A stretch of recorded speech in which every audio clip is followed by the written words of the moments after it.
जय हिंद दोस्तों। हिंदी साहित्य में भक्ति काल के टॉपिक के ऊपर हमारी यह 34वीं क्लास है। आज हम प्रश्न नंबर 41 से लेकर 50 तक के प्रश्नों को हल करेंगे। सबसे पहले दोस्तों ये मेरा व्हाट्सएप नंबर है, इस पर आप मैसेज कर दो। मैं आपको नेट जेआरएफ वाले ग्रुप में ऐड कर दूंगा और पीडीएफ डाउनलोड करने के लिए टेलीग्राम पर मेरा चैनल बना हुआ है इस नाम से। आप इसे टेलीग्राम पर सर्च करो, वहां पर आपको मेरा चैनल मिल जाएगा। देखते हैं सबसे पहले आज का पहला प्रश्न 41 नंबर का। भारत में सूफी का प्रचार प्रसार किसने किया था? भारत में सूफी का प्रचार प्रसार किसने किया था? इसका सही आंसर क्या होगा? इसका सही आंसर इसका सही आंसर होगा दोस्तों डी, ख्वाजा मोइनुद्दीन चिश्ती ने। किसने किया था? ख्वाजा मोइनुद्दीन चिश्ती ने किया था। कब किया था? 12वीं सदी में। कब किया था इसने? 12वीं सदी में। 12वीं सदी में। 12वीं सदी में ख्वाजा मोइनुद्दीन चिश्ती ने किया था। अगला प्रश्न देखते हैं। इनमें से कौन सी रचना मलिक मोहम्मद जायसी की नहीं है? मलिक मोहम्मद जायसी की नहीं है। दोस्तों इसमें 3 रचनाएं तो ऐसी हैं जिसके रचनाकार जायसी हैं और एक ऐसी है जिसके रचनाकार जायसी नहीं है। जायसी नहीं है। दोस्तों इसका आंसर होगा सी, चंदायन। चंदायन के रचनाकार जायसी नहीं है। कौन है इसके रचनाकार? इसके रचनाकार हैं मुल्ला दाऊद। कौन? मुल्ला दाऊद। मुल्ला दाऊद ने इसकी रचना की थी। और इसका रचना का सन क्या है? इसकी रचना का सन है 1379 ईस्वी। कब? 1379 ईस्वी को लिखी गई थी ये।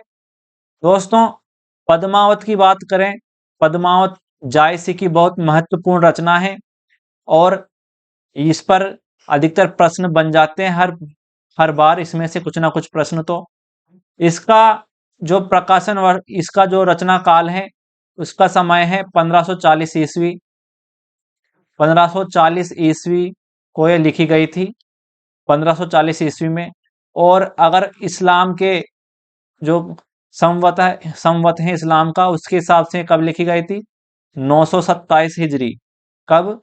927 हिजरी। 927 हिजरी। और दोस्तों इस पद्मावत में कितने खंड हैं? इसमें है 57 खंड। कितने? 57 खंड हैं इसमें।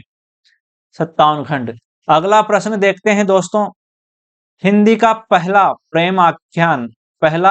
प्रेम आख्यान काव्य कौन सा है जिसमें बहुपत्नीवाद का अभाव है? यानी ऐसा कौन सा प्रेम आख्यान है जिसके नायक ने केवल एक ही शादी की है, 2-4 नहीं? यानी बहुपत्नीवाद का अभाव है, बहुत सारी पत्नियां नहीं है नायक के। तो कौन सा प्रेम आख्यान काव्य है ऐसा?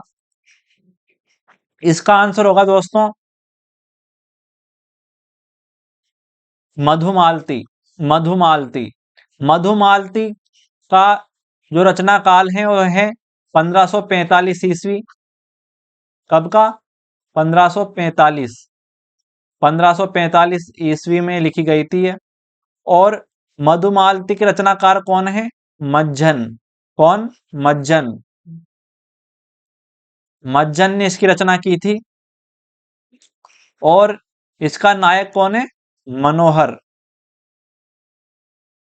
मनोहर। और नायिका मधुमालती। मधुमालती के नाम पर ही इस रचना का नाम रख दिया गया। नायक है इसका मनोहर। अगला प्रश्न देखते हैं दोस्तों। वलनदीप देखा अंग्रेजा, तहां जाए यही कठिन करेजा। यह पंक्ति किस सूफी काव्य से ली गई है? किस सूफी काव्य से ली गई है? इसका आंसर होगा दोस्तों डी, चित्रावली। चित्रावली का रचना काल 1613 ईस्वी। कब लिखी गई है?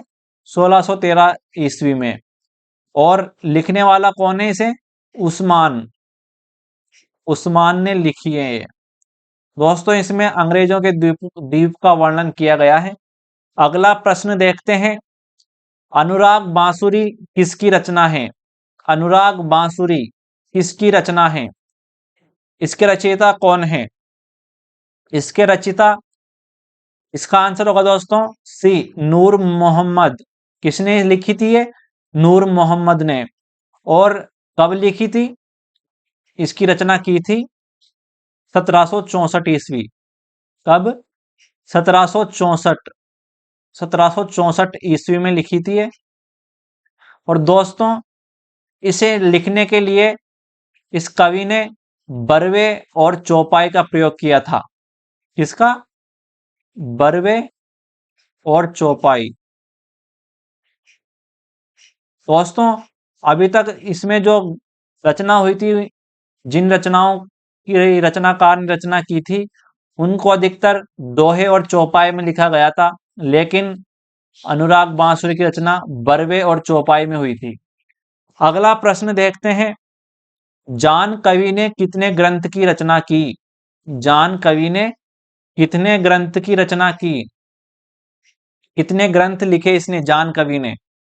इसका सही आंसर होगा ए, 78। 78 ग्रंथ लिखे, जिसमें से 29 प्रेम आख्यान है। प्रेम आख्यान है। 29 क्या है? प्रेम के ऊपर लिखी गई रचनाएं। अगला प्रश्न देखते हैं दोस्तों, तुलसी की भाषा के स्वरूप को पूर्णतया समझने के लिए, तुलसी की भाषा के स्वरूप को पूर्णतः समझने के लिए जायसी की भाषा का अध्ययन आवश्यक है। यह कथन किसका है? यह कथन किसका है? यह कथन किसका है? यह कथन है रामचंद्र शुक्ल का। और रामचंद्र शुक्ल का जन्म कब हुआ था? इनका जन्म हुआ था 1884 ईस्वी में। रामचंद्र शुक्ल का जन्म कब हुआ था? 1884 ईस्वी में। 1884, चार हैं ये, चार। अगला प्रश्न देखते हैं, हजारी प्रसाद द्विवेदी ने सूफी शाखा का प्रथम कवि किसे माना? कौन सी शाखा का? सूफी शाखा का प्रथम कवि किसे माना? इसका सही आंसर क्या होगा? इसका सही आंसर होगा दोस्तों सी, ईश्वर दास। ईश्वर दास को हजारी प्रसाद द्विवेदी ने सूफी शाखा का प्रथम कवि माना था। और ईश्वर दास की रचना कौन सी है? सत्यवती कथा। कौन सी? सत्यवती कथा। सत्यवती कथा कब लिखी गई थी ये? 1501 ईस्वी में। 1501 ईस्वी में ईश्वर दास ने सत्यवती कथा की रचना की थी, जिसे हजारी प्रसाद द्विवेदी ने पहला कवि माना सूफी शाखा का। अगला प्रश्न देखते हैं दोस्तों, जायसी के काव्य पद्मावत में शैतान का प्रतीक किसे माना गया है? किसका प्रतीक? शैतान का प्रतीक। शैतान का प्रतीक किसे माना गया है? शैतान का प्रतीक किसे माना गया है? इसका आंसर होगा दोस्तों बी, राघव चेतन को। राघव चेतन को किसका प्रतीक माना गया है? शैतान का। और दोस्तों अलाउद्दीन को किसका प्रतीक माना गया है? माया का। माया का प्रतीक। और हीरामन तोता है, इसको किसका प्रतीक माना गया है? गुरु का। गुरु का प्रतीक है। और नागमती को किसका प्रतीक माना गया है? दुनिया धंधा। दुनिया धंधा। दुनिया धंधा या सांसारिक बुद्धि। सांसारिक बुद्धि। सांसारिक बुद्धि। अगला प्रश्न देखते हैं, आज का आखिरी प्रश्न, चित्रावली सूफी प्रेम काव्य का नायक कौन है? किसका नायक? चित्रावली सूफी प्रेम काव्य का। इसका सही आंसर होगा दोस्तों सुजान, डी, सुजान। चित्रावली सूफी प्रेम काव्य का नायक है सुजान। राजकुमार किसका है? राजकुमार है मृगावती का। किसका? मृगावती का। मृगावती किसका है दोस्तों? मृगावती का।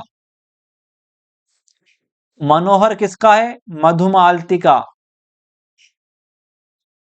मधुमालती, मधुमालती का। ऋतुपर्ण किसका है? ऋतुपर्ण है सत्यवती कथा का। सत्यवती कथा का। सत्यवती कथा का। दोस्तों ये थे आज के 10 प्रश्न। आप इस क्लास को लाइक करो, शेयर करो और अगर चैनल पर नए आए हो तो चैनल को सब्सक्राइब करो। ये मेरे व्हाट्सअप नंबर है, यहाँ आप जुड़ जाओ। मैं आपको नेट जेआरएफ वाले ग्रुप में ऐड कर दूंगा और टेलीग्राम पर भी आप जुड़ जाओ, वहीं से आपको पीडीएफ प्राप्त होगी। आज के लिए इतना ही दोस्तों, मिलते हैं अगली क्लास में।